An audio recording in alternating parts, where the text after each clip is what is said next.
Hi, thank you. Every week we have a community moment. This is a chance for someone in the community to give an 8 to 10 minute talk about something going on in their lives, maybe a book, something they're thinking about, maybe a short stand-up comedy routine. It's open for anything. So this week's community moment will be given by Laura Whittenton. I will let her give the details. It should be great. I'm looking forward to this one. Hello, good morning. Okay, and hold on, let me get back in my convention state of mind real quick. My husband told me I need to get a vest. I'm not going to get a vest. So from April 19th to April 21st, 4 of us represented Houston Oasis, Galveston Bay Oasis, and the Oasis Network at the American Atheists National Convention in Cincinnati. Will Judy, Oasis board member and assistant state director for American Atheists, Perla Rivas, board member of Galveston Bay Oasis, Johnny Rizvi, board member of the Oasis Network and Houston Oasis, and myself, board member of Houston Oasis and chair of our speakers committee. Our mission was to spread the word about the Oasis Network, encourage people who are already near Oasis communities to try us out, and encourage people to start Oasis communities in their areas, network with other secular nonprofits, and seek out good speakers for Sunday gatherings.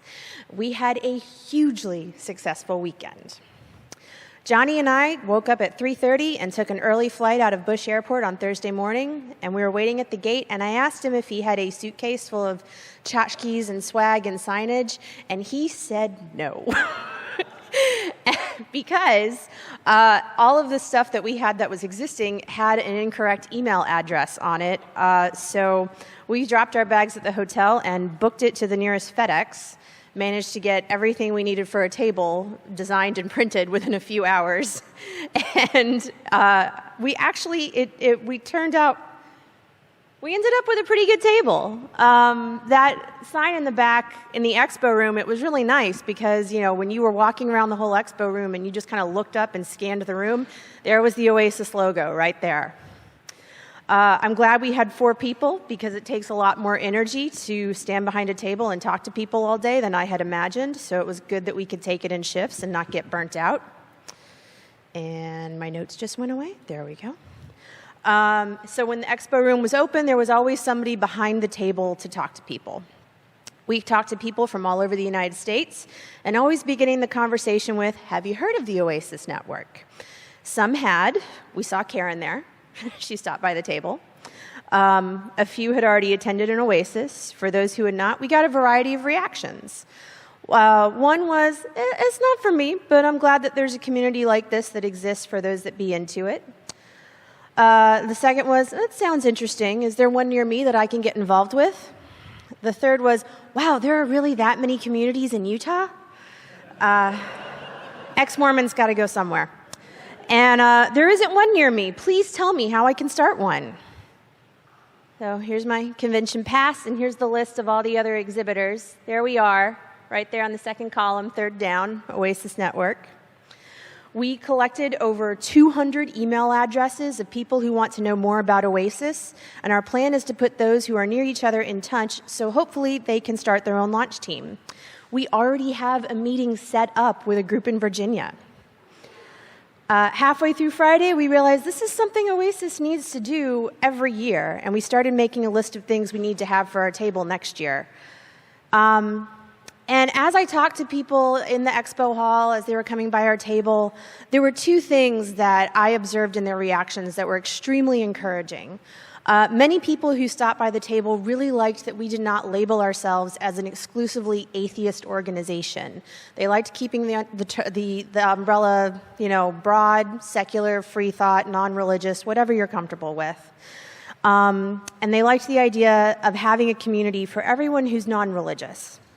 And the second thing that was most exciting to me is the age demographic of those who were most excited about starting an Oasis community or finding an Oasis community. They were very young. between the ages of 20 and 40. Guessing, I didn't actually ask, but I talked to a lot of young adults my own age who were very excited about a secular community model. So that gives me a lot of hope that this kind of community group has a good future ahead of it. Some more convention highlights. Okay, I'll just hit next.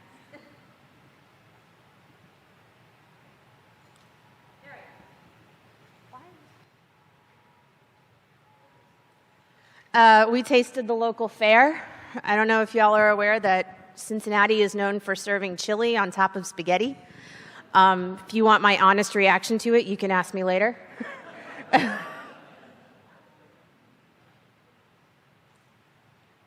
And for some reason, the rest of my slideshow is not popping up, but we ran into people you may recognize, like Seth Andrews and Mandisa Thomas.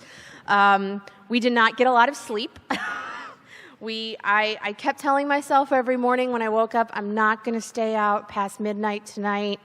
I stayed out past midnight every night. Never travel with Will Judy if you want to get some sleep. And if main talks are your favorite thing about Sunday gatherings, then I highly recommend going to a convention. The American Humanist Association is actually going to be having their convention in Houston in June on the Rice University campus, and it's going to have a lot of main talks as well. I've already talked to a lot of the people I met at the convention about coming here and doing a main talk for us. And Perla was able to also get some people on the schedule for Galveston Bay Oasis. So we made a lot of good connections, and good things are going to be happening in Oasis's future because of our trip to the convention. And I'm already looking forward to updating all of you about next year. Thanks.